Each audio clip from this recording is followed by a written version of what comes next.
Finally, tonight, as promised, a special comment on what is, in everything but name, George Bush's pardon of Scooter Libby. I didn't vote for him, an American once said, but he's my president, and I hope he does a good job. That, on this eve of the 4th of July, is the essence of this democracy in 17 words. And that is what President Bush threw away yesterday in commuting the sentence of Louis Scooter Libby. The man who said those 17 words, improbably enough, was the actor John Wayne. And John Wayne, an ultra-conservative, said them when he learned of the hair's breadth election of John F. Kennedy instead of his personal favorite, Richard Nixon, in 1960. I didn't vote for him, but he's my president, and I hope he does a good job. The sentiment was doubtlessly expressed earlier, but there's something especially appropriate about hearing it now in John Wayne's voice, the crisp, matter-of-fact acknowledgement that our form of government has survived, even though for nearly 2 centuries now, our commander-in-chief has also served simultaneously as the head of one political party and often the scourge of all others. We as citizens must at some point ignore a president's partisanship. Not that we may prosper as a nation, not that we may achieve, not that we may lead the world, but that merely we may function. But just as essential to the 17 words of John Wayne is an implicit trust, a sacred trust, that the president, for whom so many did not vote, can in turn suspend his political self long enough and for matters imperative enough to conduct himself solely for the benefit of the entire republic. Our generation's willingness to state we didn't vote for him, but he's our president and we hope he does a good job, was tested in the crucible of history and far earlier than most, and in circumstances far more tragic and threatening. And we did that with which history tasked us. We enveloped our president in 2001. And those who did not believe he should have been elected, indeed those who did not believe he had been elected, willingly lowered their voices and assented to the sacred oath of nonpartisanship. And George W. Bush took our assent and reconfigured it and honed it and sharpened it to razor-sharp points and stabbed this nation in the back with it. Were there any remaining lingering doubt otherwise, or any remaining lingering hope? It ended yesterday when Mr. Bush commuted the prison sentence of one of his own staffers. Did so even before the appeals process was complete. Did so without as much as a courtesy consultation with the Department of Justice. Did so despite what James Madison at the Constitutional Convention said about impeaching any president who pardoned or sheltered those who had committed crimes advised by that president. Did so without the slightest concern that even the most detached of citizens must look at this chain of events and wonder, to what degree was Mr. Libby told, break the law however you wish, the president will keep you out of prison. In that moment, Mr. Bush, you broke that fundamental compact between yourself and the majority of this nation's citizens, the ones who did not cast votes for you. In that moment, Mr. Bush, you ceased to be the president of the United States. In that moment, Mr. Bush, you became merely the president of a rabid and irresponsible corner of the Republican Party. And this is too important a time, sir, to have a commander-in-chief who puts party ahead of nation. This has been, of course, the gathering legacy of this administration. Few of its decisions have escaped the stain of politics. The extraordinary Karl Rove has spoken of a permanent Republican majority, as if such a thing, or a permanent Democratic majority, is not antithetical to that upon which rests our country, our history, our revolution, our freedoms. Yet our democracy has survived shrewder men than Karl Rove, and it has survived the frequent stain of politics upon the fabric of government. But this administration, with ever-increasing insistence and almost theocratic zealotry, has turned that stain into a massive oil spill. The protection of the environment is turned over to those of one political party who will financially benefit from the rape of the environment. The protections of the Constitution are turned over to those of one political party who believe those protections unnecessary and extravagant and quaint. The enforcement of the laws is turned over to those of one political party who will swear beforehand that they will not enforce those laws. The choice between war and peace is turned over to those of one political party who stand to gain vast wealth by ensuring that there is never peace but only war.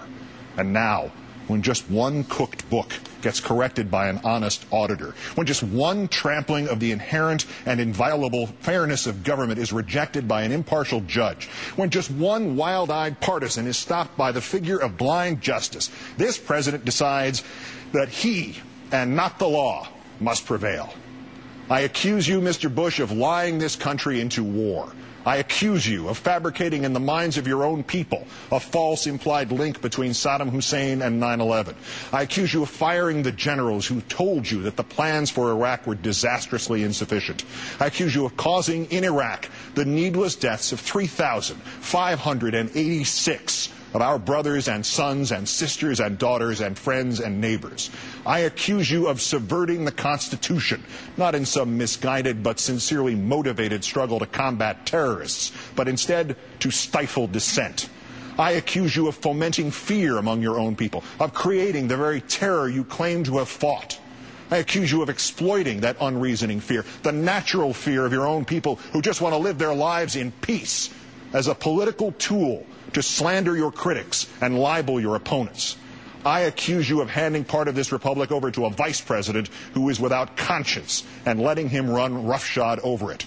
And I accuse you now, Mr. Bush, of giving, through that vice president, carte blanche to Mr. Libby to help defame Ambassador Joseph Wilson by any means necessary, to lie to grand juries and special counsel and before a court in order to protect the mechanisms and the particulars of that defamation with your guarantee that Libby would never see prison, and in so doing, as Ambassador Wilson himself phrased it here last night, of you becoming an accessory to the obstruction of justice. When President Nixon ordered the firing of Watergate Special Prosecutor Archibald Cox during the infamous Saturday Night Massacre on October 20th, 1973, Mr. Cox initially responded tersely and ominously. "Whether ours shall be a government of laws and not of men," he said, "is now for Congress and ultimately the American people." President Nixon did not understand how he had crystallized the issue of Watergate for the American people. It had been to that point about the obscure meaning behind an attempt to break into a rival party's headquarters and the labyrinthine effort to cover up that break-in and the related crimes. But in one night, Nixon transformed it. Watergate instantaneously became a simpler issue, a president overruling the inexorable march of the law, of insisting in a way that resonated viscerally with millions who had not previously understood that he was the law. Not the Constitution, not the Congress, not the courts, just him. Just, Mr. Bush, as you did yesterday.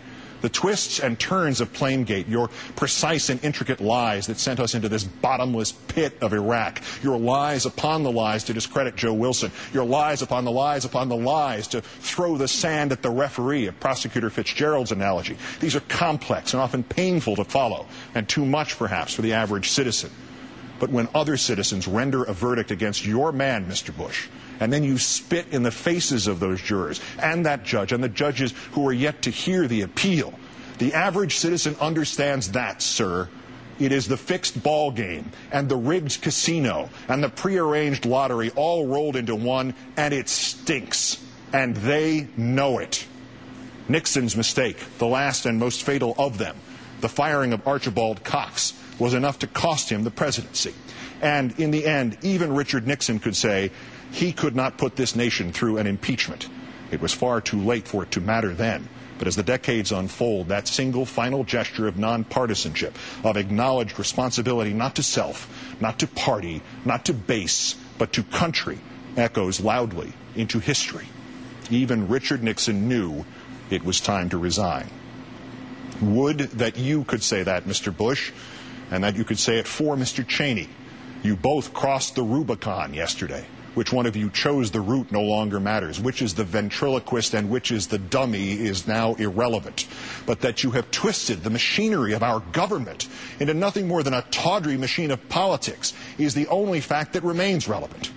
It is nearly July 4th, Mr. Bush, the commemoration of the moment we Americans decided that rather than live under a king who made up the laws or erased them or ignored them or commuted the sentences of those rightly convicted under them, we would force our independence and regain our sacred freedoms. We of this time and our leaders in Congress of both parties must now live up to those standards which echo through our history. Pressure, negotiate, impeach.